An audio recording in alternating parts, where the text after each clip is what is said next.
हरभऱ्याच्या कोवळ्या पानांची भाजी चवीला हलकीशी अंबूस लागते. यामध्ये मिरचीचा हलकासा तिखटपणा येतो, तर खायला भाजी अगदी चविष्ट लागते. तर नमस्कार, मी सुवर्णाच रेसिपी मराठीमध्ये तुम्हा सर्वांचं खूप मनापासून स्वागत आहे. तर आज आपण हरभऱ्याच्या कोवळ्या पानांची भाजी बघणार आहोत. बनवायला अगदी सोपी आहे. आता हरभऱ्याच्या कोवळ्या पानांची भाजी बऱ्याच प्रकारे केली जाते, त्यातीलच हा एक प्रकार आहे. पण हा भाजीचा प्रकार माझा अत्यंत आवडीचा आहे. तर चला मग ही भाजी कशी बनवायची ते बघूयात. तर इथे मी हरभऱ्याची भाजी घेतलेली आहे. ही भाजी बाजारातून जेव्हा आपण आणतो तेव्हा या भाजीला असा काड्यांचा भाग जास्त असतो. तर हा काड्यांचा भाग आपल्याला काढून घ्यायचा आहे आणि भाजी निवडून घ्यायची आहे. जेव्हा आम्ही शेतातून ही भाजी खुडून आणतो तेव्हा हा जास्तीचा काड्यांचा भाग नसतो, कारण भाजी अगदी अंगाबरोबर खुडली जाते. तर त्यावेळेला भाजी निवडावी लागत नाही, भाजी आणून लगेचच ही करू शकतो. पण बाजारातून जेव्हा आपण ही भाजी आणतो तेव्हा अशा पद्धतीने काड्यांचा भाग जास्त असतो, तो निवडून घ्यावा लागतो. तर इथे तुम्ही व्हिडिओमध्ये बघू शकता, अगदी हलकासा जाडसर जो काडीचा भाग दिसतोय तो आपल्याला असा काढून घ्यायचा आहे आणि हा कोवळा भाग जो आहे तो आपल्याला भाजीसाठी वापरायचा आहे. अशा या काड्या निघतात त्या काढून टाकायच्या आहेत. तर आता ही भाजी अशी निवडायला वेळ जास्त लागतो, पण भाजी अशी निवडून घेतला तर भाजी अगदी मऊसूद शिजते आणि छान चवीला लागते. तर तुम्ही काड्यांसकट अशी जर भाजी केला तर ती अगदी बेचव होईल आणि हा काड्यांचा भाग भाजीसोबत मऊ शिजला जाणार नाही, दाताखाली अगदी कचकचीत लागेल.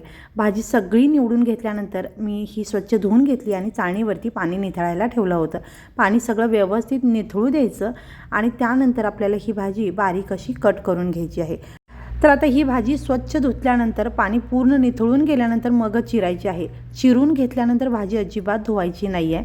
तर ही भाजी चिरून घेणं ऑप्शनल आहे. तुम्हाला हवं असेल तर चिरा, नाही चिरला तरी चालेल. पण भाजी अशी चिरल्यामुळे अगदी मऊसूद शिजली जाते. भाजी जर अगदीच कोवळी असेल, चिरून नाही घेतला तरी चालू शकतं. पण अगदी हलकीशी जर भाजी जून असेल तर अशी चिरून घ्या, म्हणजे भाजी अगदी मऊसूद शिजते आणि शिजायलासुद्धा वेळ कमी लागतो. आता या पालेभाज्या शिजायला जेवढा कमी वेळ लागतो तेवढाच यांचा हिरवागार रंग टिकून राहतो. भाजी जर जास्त वेळ शिजत राहिली तर या हिरव्या भाज्यांना थोडासा काळसर रंग येऊ शकतो. त्यामुळे भाजी अशी चिरून घेतला तर ती मऊसुद्धा शिजते आणि पटकन शिजली जाते, त्यामुळे छान हिरवीगार राहते. तर आता सगळी भाजी मी याच पद्धतीने चिरून घेतलेली आहे. ही एका भांड्यामध्ये काढून घेते. तर आता ही भाजी भांड्यामध्ये काढून घेतलेली आहे. या भाजीला फोडणीसाठी काय काय घालायचं आहे ते बघूयात. तर इथे एक छोटा चमचा मी जिरे घेतलेले आहेत. यानंतर इथे मी 2 हिरव्या मिरच्या बारीक कट करून घेतलेल्या आहेत. आता तिखटपणा किती मिरचीला आहे त्यानुसार तुम्ही ही मिरची कमी जास्त करू शकताय. 10 ते 12 लसणाच्या पाकळ्या आणि एक मध्यम आकाराचा कांदा कट करून घेतलेला आहे. हिरवी मिरची, लसूण आणि जिरं आपल्याला थोडंसं ठेचून घ्यायचं आहे. तर इथे मी मिक्सरच्या भांड्यामध्ये लसूण, मिरची आणि जिरं काढून घेते.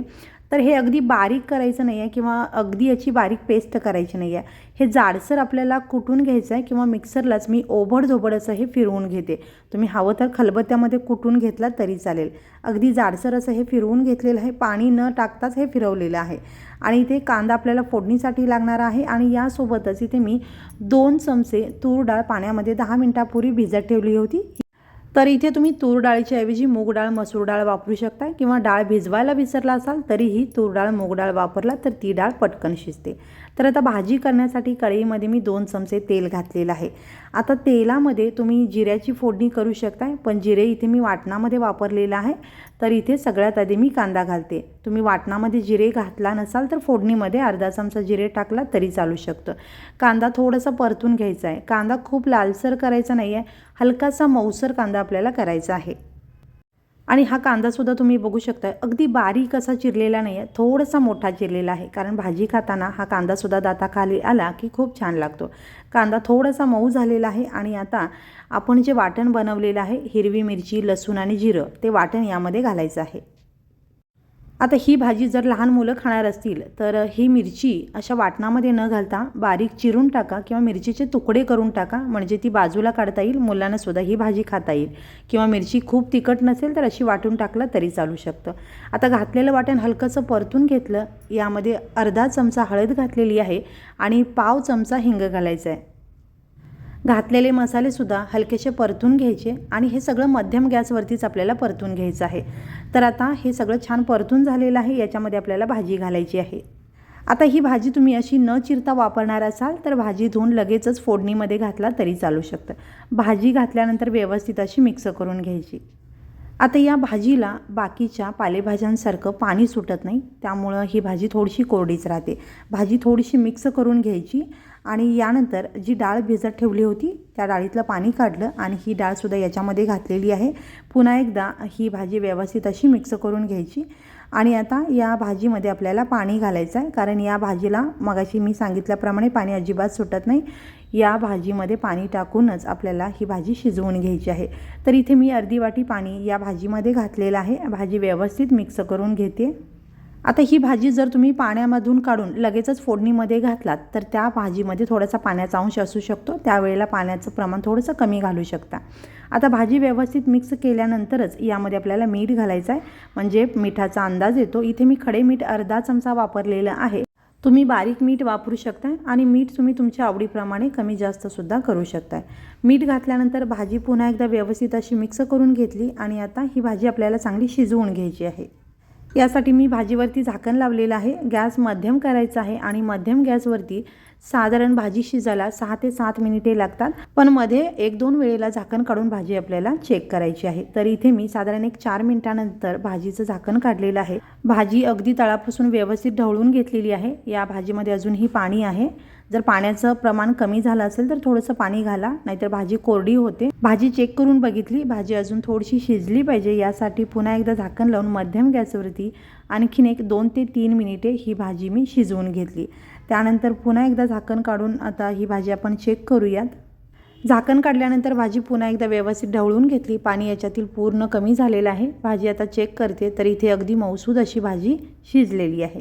भाजी तयार झालेली आहे आणि आता याच्यामध्ये आपल्याला शेंगदाण्याचं कूट घालायचं आहे। तर इथे मी 2 चमचे शेंगदाण्याचं कूट घालते। तर हे भाजलेलं शेंगदाण्याचं कूट अगदी बारीक घ्यायचं नाही आहे, थोडंसं बारीक थोडंसं जाडसर असं घ्यायचं आहे, म्हणजे भाजी खाताना शेंगदाण्याचे कंद हाताखाली आले की खूप छान लागतात। शेंगदाण्याचं कूट घातल्यानंतर भाजी व्यवस्थित पुन्हा एकदा मिक्स करून घेतली आणि आता इथे हरभऱ्याच्या कोवळ्या पानांची भाजी तयार झालेली आहे। या भाजीचा स्वाद जो आहे अगदी हलकासा आंबूस येतो। मिरचीचा तिखटपणा, यामध्ये घातलेली डाळ, शेंगदाण्याचं कूट याचासुद्धा खूप छान स्वाद लागतो। मस्त खमंग अशी ही भाजी आपली तयार झालेली आहे। ही भाजी आता ताटामध्ये काढून घेते। ही भाजी तोंडी लावायला भातासोबत खाऊ शकताय, चपातीसोबत खाऊ शकताय, पण भाकरीसोबत ही भाजी अगदी भन्नाट लागते। तर या पद्धतीने ही हरभऱ्याच्या कोवळ्या पानांची भाजी तुम्ही सुद्धा करून बघा, तुम्हाला नक्की आवडेल। हलक्याशा आंबूस चवीची, खायला फारच चविष्ट लागणारी अशी ही हरभऱ्याच्या कोवळ्या पानांची भाजी तुम्ही सुद्धा करून बघा। आणि तुम्हाला जर हा व्हिडिओ आवडला असेल तर व्हिडिओला लाईक, शेअर, चॅनलला सबस्क्राईब करा आणि हा व्हिडिओ पाहिल्याबद्दल खूप धन्यवाद।